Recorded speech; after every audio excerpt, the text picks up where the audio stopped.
Good afternoon, Rahulji. It's always good to have a dialogue on the state of our nation. Good afternoon, Modiji. I agreed that discussions on national issues are essential for progress. I believe our economic politics have significantly improved the country's growth rate over the past decade.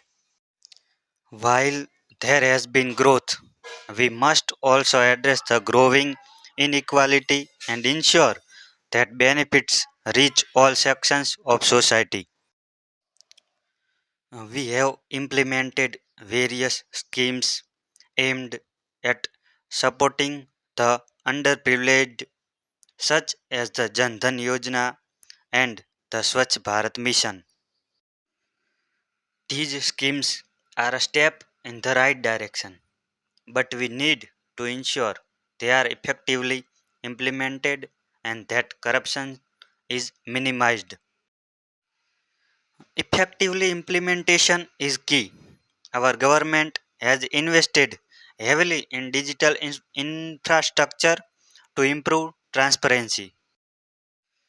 Digital infrastructure is important, but rural areas still face challenges in connectivity and access to technology.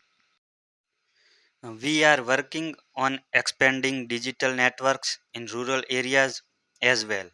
The aim is to create a more inclusive digital economy. It's crucial to also focus on education and skill development in these regions to empower the local population. Absolutely. We have launched various skills development programs to enhance employability. देखिए Modi ji, I believe there should be more emphasis on quality education and better training for teachers.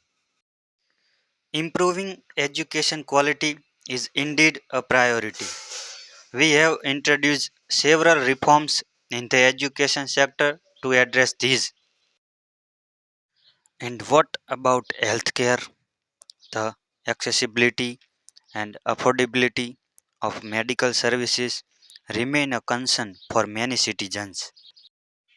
We have launched the Ayushman Bharat scheme to provide health insurance to the economically weaker sections. That's a good initiative, but we need to ensure that the healthcare facilities are adequately equipped and staffed. We are working on strengthening healthcare infrastructure and increasing the number of medical professionals in underserved areas. Speaking of infrastructure, urban development is also a critical area. We need sustainable and smart city projects. I will answer this in the next video.